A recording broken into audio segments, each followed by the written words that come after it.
A Wharton clock fitted with an external interface module can support 2 volt-free contact switches to control the stopwatch functions of the clock.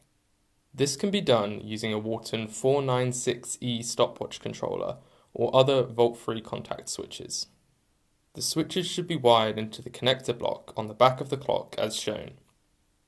If using a double-sided or ceiling suspended clock, the blue, green and yellow cores of the data cable are linked to the switch 1, common and switch 2 inputs respectively. To configure the behavior of the switches, enter the menu and navigate to the stopwatch menu. The first option in the menu determines how the stopwatch is used, from enabling or disabling the clock or stopwatch displays to allowing control over multiple networked clocks simultaneously. In this tutorial, we will set up the switches to perform simple start-stop and reset functions.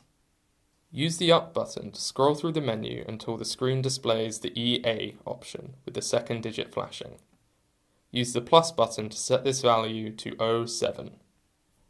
Press the up button to move on to the EB menu and repeat the previous step, setting this value to 05.